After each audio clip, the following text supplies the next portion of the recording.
Imagine walking into a place that holds your life's work, your money, your legacy, only to be told you're a nobody, not because of your account balance, but because of who you are. This is the story of a woman who faced that insult in the heart of a gleaming bank, fought back with ice-cold resolve, and turned their arrogance into a reckoning that shook their world to its core. Stay with me, because this isn't just a story, it's a battle cry for anyone who's ever been underestimated. It was a crisp Thursday morning in Seattle, Washington, when Dr. Adrienne Carter stepped through the towering glass doors of Pinnacle Trust Bank.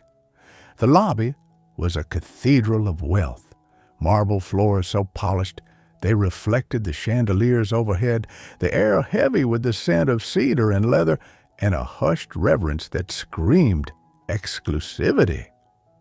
At 47, Adrienne was no stranger to rooms like this. She was the CEO of Nexus AI, a tech firm revolutionizing healthcare diagnostics, valued at $1.2 billion. But today, she wasn't here to flex her credentials. She needed $120,000 in cash to fund an emergency expansion for her nonprofit, Code for Kids, which taught coding to underserved youth. Her navy blazer hugged her frame, paired with emerald green pumps that clicked like a metronome. A minimalist leather satchel hung from her shoulder, her only accessory a gold watch that glinted with quiet confidence. To the untrained eye, she was just another professional until she spoke. Adrienne approached the teller counter with the ease of someone who'd navigated corporate battlegrounds for decades. Behind the counter stood Ethan, a lanky man in his early 30s, his tie slightly askew, his eyes scanning her with a flicker of judgment. "Good morning," he said, his tone clipped like he was already counting the seconds until she left. "How can I assist you?" "I need to withdraw $120,000 from my account," Adrienne said, her voice calm but authoritative, sliding her driver's license and black titanium bank card across the counter. She'd done this before. Large transactions were routine for Nexus AI's accounts, which Pinnacle Trust had managed for over a decade. Her personal wealth, tied to investments and trusts, sat comfortably in the 8 figures. This should have been a quick errand. Ethan's fingers paused over the keyboard. He picked up her ID, holding it at an angle as if checking for a hologram. His eyes flicked from the card to her face, then to the screen, a smirk tugging at his lips. $120,000, he said, loud enough to draw glances from a couple near the ATM and a man in a pinstripe suit sipping espresso by the lounge. "That's a significant amount. Can you confirm this is your account?" Adrienne's jaw tightened, but her face remained a mask of composure. She'd felt this before, the subtle sting of being sized up, not for her credentials, but for her appearance. As a black woman in tech, she'd spent her career dodging these microaggressions. At 25, a professor had questioned if she'd plagiarized her AI research because it was too advanced. At 35, a venture capitalist had asked if she was the diversity hire during a funding pitch. Now, in a bank that owed its prestige to clients like her, the same script was unfolding. "It's my account," she said, her voice steady, eyes locking onto Ethan's. "I checked the balance at 6:30 this morning. The funds are there. Process it." Ethan leaned back, crossing his arms, his smirk now a full-blown grin. "Ma'am, I'm not seeing that kind of money under your name." The word "ma'am" landed like a jab, patronizing and sharp. "Are you sure you're at the right bank? There's a community bank a few blocks over that might have what you're looking for." The lobby went still, the air thick with unspoken tension. A woman by the deposit slips stopped writing, her pen hovering. The man in the pinstripe suit lowered his coffee, eyebrows raised. A security guard near the entrance shifted, his hand brushing his walkie-talkie. Adrian felt the weight of their stares, a familiar pressure that had followed her through boardrooms, galas, and now this polished cage of privilege. She knew what they saw. Not the CEO who'd graced Forbes 40 Under 40, not the woman who'd built an empire from a dorm room at Stanford, but a black woman who, in their eyes, didn't belong. "Run it again," Adrian said, her voice low, each syllable carved from steel. "Carter, Adrian, primary account. You'll find it."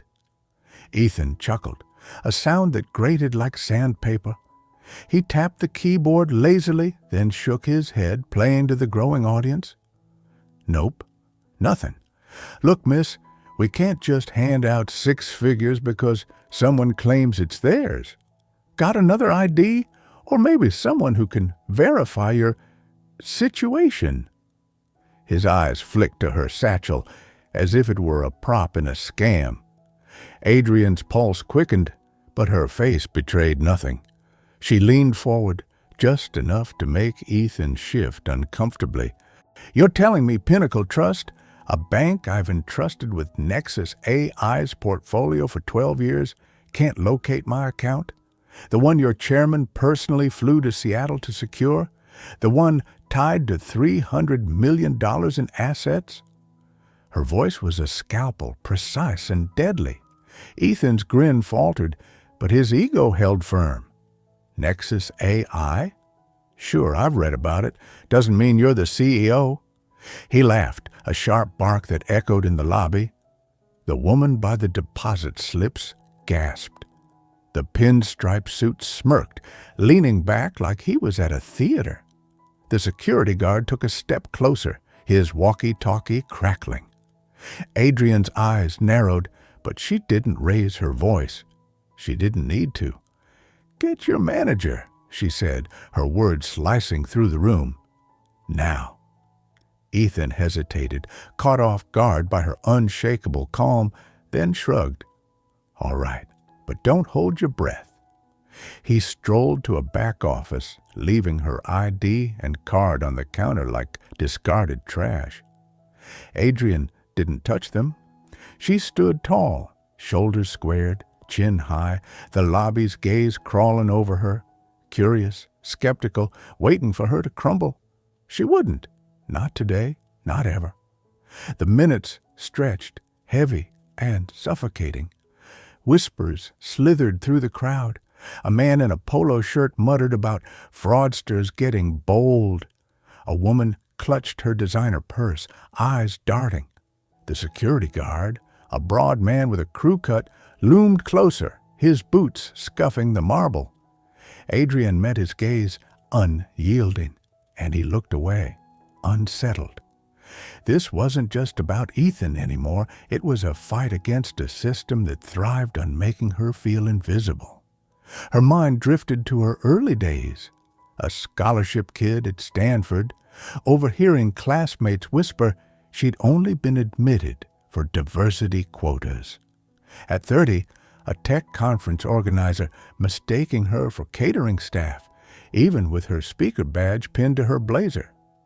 Each slight had fueled her, sharpened her, but standing here, in a bank that profited off her name, the wound felt fresh.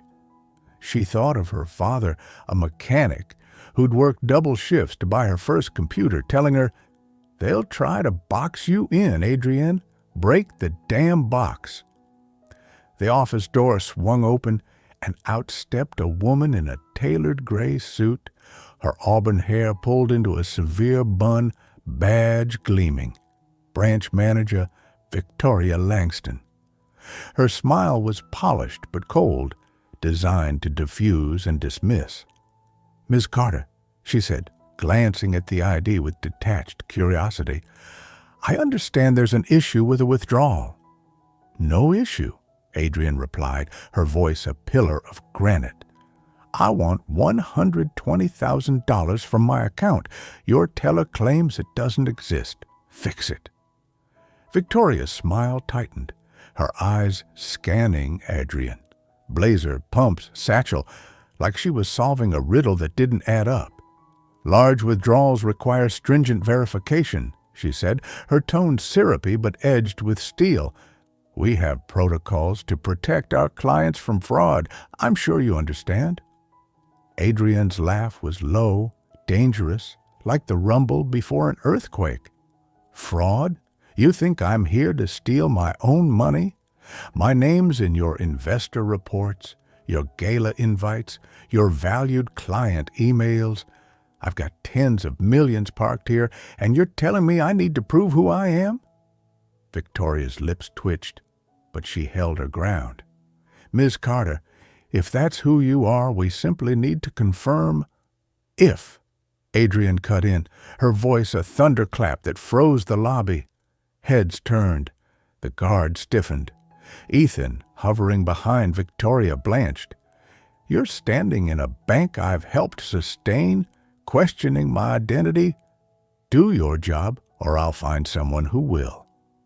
The room was a pressure cooker, the air thick with tension. Victoria's cheeks flushed, but her arrogance didn't waver. Ma'am, she said, her voice sharp enough to shatter glass, we can't distribute funds to anyone who walks in with a story. Without proper documentation, I'll have to ask you to leave. The word leave landed like a slap. Adrian's eyes blazed, but she didn't move. She felt the lobby closing in. Whispers, stares, the guard's hand now gripping his walkie-talkie, ready to escalate. A man by the ATM muttered, She's causing a scene. A woman in line smirked like she'd wagered against her.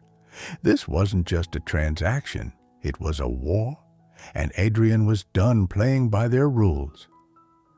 You want documentation, she said, her voice low, lethal, every word a dagger. How about the $80 million Nexus AI deposited last year? Or the keynote I gave at your CEO's charity gala? Or the fact that I sit on the advisory board of your parent company? She stepped closer, her presence a tidal wave. You're not denying me money, you're denying my existence, and trust me, that's a mistake you can't afford. Victoria's composure cracked, a flicker of doubt in her eyes, but her pride held firm. Ms. Carter, she said, her voice trembling with forced calm, this attitude won't get you anywhere. Security, please escort her out. The guard advanced, his boots echoing, his hand hovering near his belt. The lobby gasped, a collective thrill like they were watching a gladiator fall. Ethan grinned, thinking he'd won. A woman whispered, She's toast. Adrian felt the weight of their judgment, their eagerness to see her humbled. It wasn't new, but it burned, a fire stoked by every time she'd been underestimated, overlooked, erased. She thought of her grandmother, a nurse who'd faced segregation yet told her, You're bigger than their small minds, Adrian. Show them. She wouldn't let them win. Stop, Adrian said, her voice a gunshot that halted the guard in his tracks. She pulled out her phone, her movements deliberate, her eyes never leaving Victoria's. You want to play games? Let's raise the stakes. She dialed a number reserved for emergencies, one that could topple empires. As it rang, she stared down Victoria, whose confidence began to crumble like dry clay.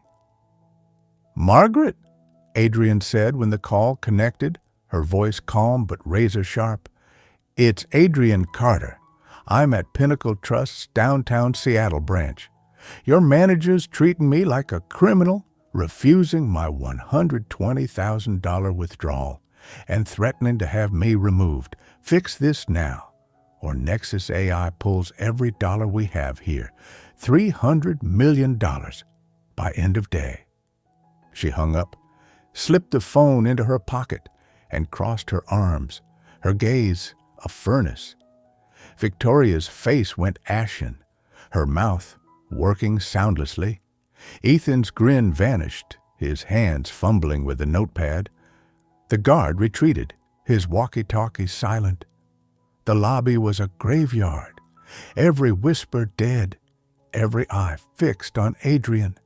She didn't gloat. She stood like a monument, letting their fear fill the void. Seconds dragged, each one a sledgehammer. Then Victoria's desk phone screamed, shattering the silence. She dove for it, her hands shaking, her voice a squeak.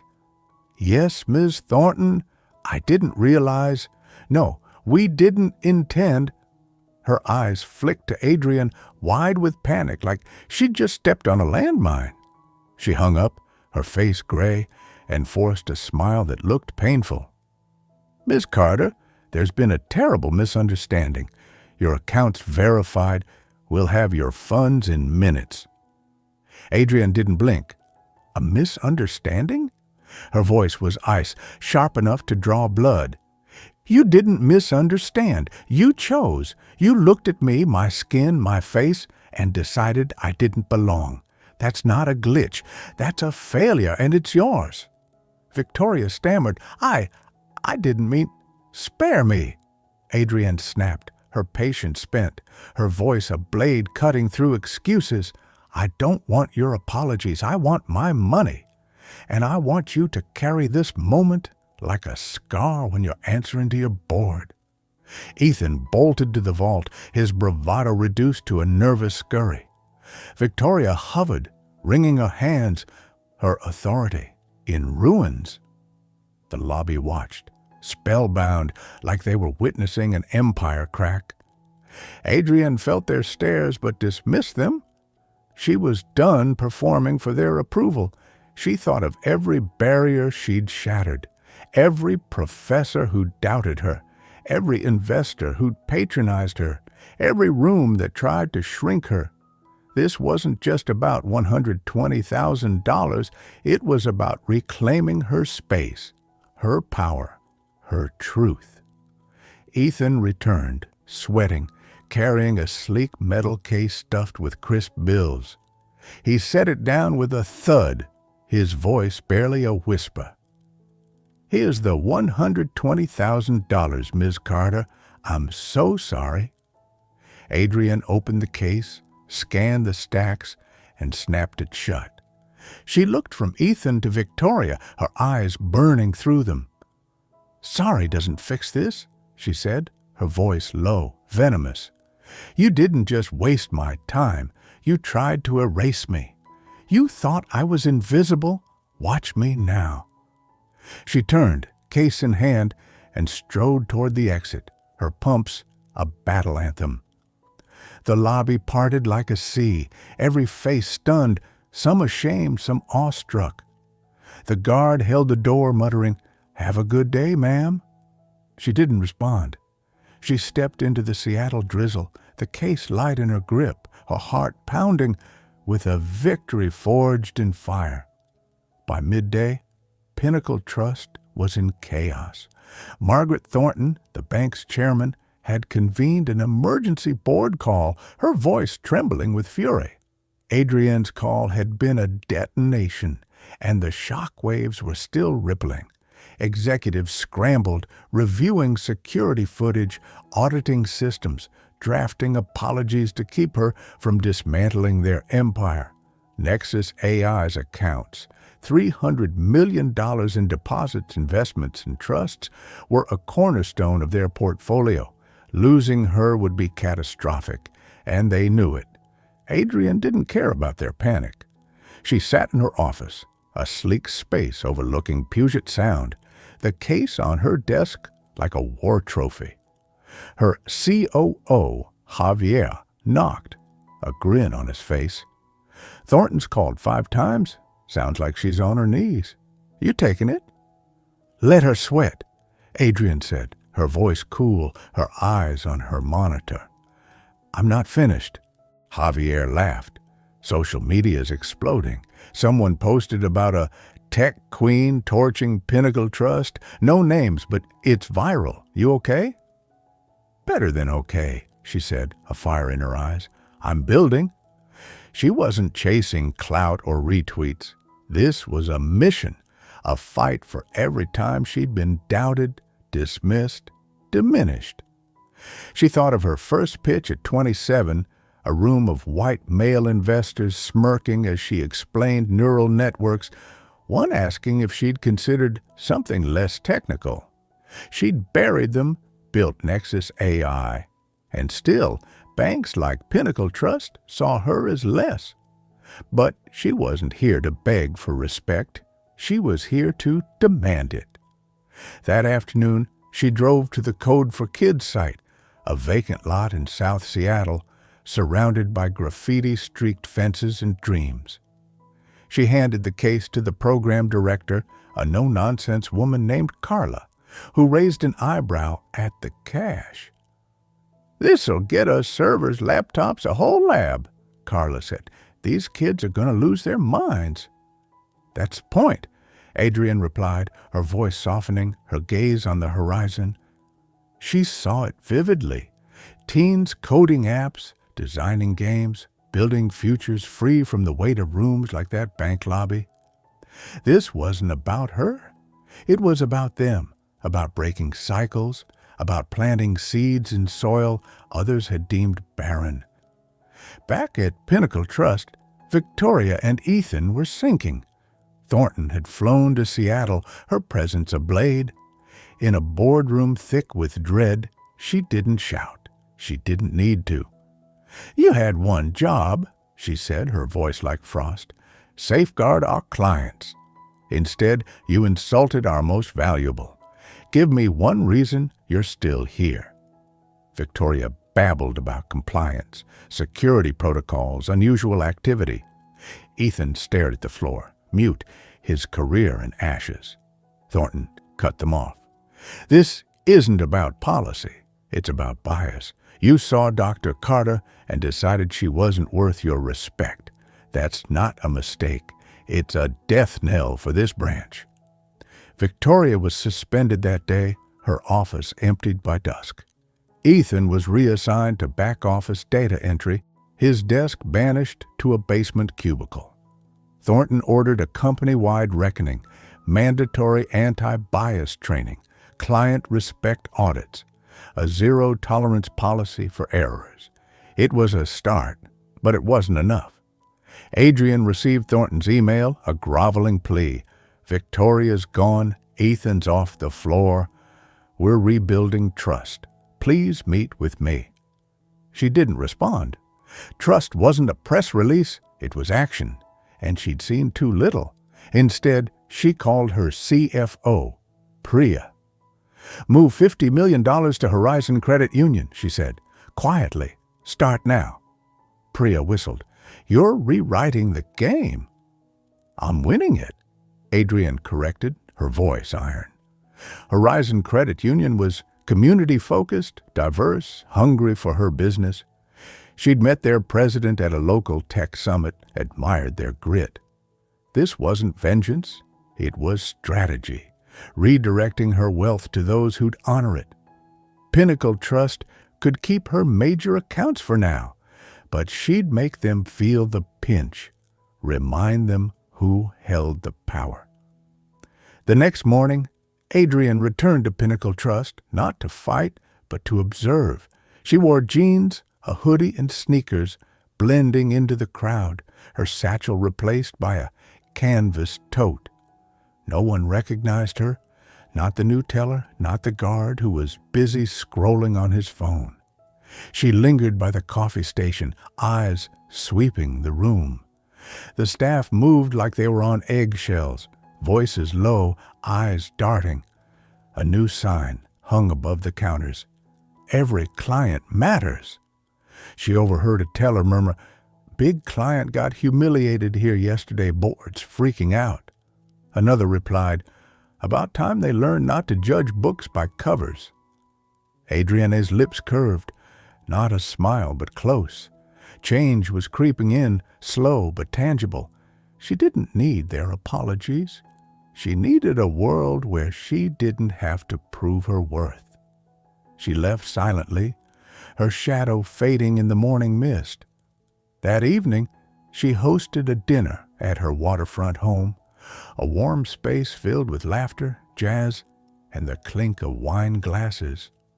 Her sister, Maya, and old Stanford friends filled the room, plates piled with salmon and roasted vegetables. Maya raised a glass. To Adrienne, who doesn't just climb mountains, she moves them. They cheered, but Adrienne's mind was elsewhere, picturing the Code for Kids lab, teens with laptops, futures unfolding. Pinnacle Trust was a spark for something greater. She'd turned their bias into a mirror, forcing them to face their flaws. Weeks later, Thornton secured a meeting, a stark downtown office, no frills. She looked worn, her suit creased. "We're transforming everything," she pleaded. "Training's mandatory, metrics are strict. Tell me what you need." Adrienne sipped her coffee, letting her squirm. "I need proof," she said. "Your bank's been coasting on my name too long. Show me respect, not promises, results, or I'm gone." 6 months, Thornton said. 3, Adrienne countered, her eyes unyielding. "And I'm watching." She didn't mention the $50 million she'd moved. Some moves were silent, sharper for it. They shook hands, but Adrienne wasn't convinced. She'd monitor, test, hold them accountable. Months later, the Code for Kids lab opened, a sleek hub of glass and chrome, teens streaming in, eyes alight. Adrienne stood in the crowd, no speech, just pride, watching a boy debug his first app, fearless. Maya nudged her. "This is it, isn't it?" "Damn right," Adrienne whispered, her heart full. Back at her desk, she kept the withdrawal receipt, a quiet reminder of that day, not of anger, but of power. Proof she could reshape the world to see her truth. She'd turned a bank's failure into a lesson they'd never forget. And she'd do it again, if needed. For anyone who's been sidelined, doubted, or made to feel small, take it from Adrienne. You don't need their permission to shine. Step into your power, own your space, and let them race to keep up. If this story ignited something in you, share it. Comment. Hit that subscribe button. Let's keep these stories alive, demanding justice, one voice at a time.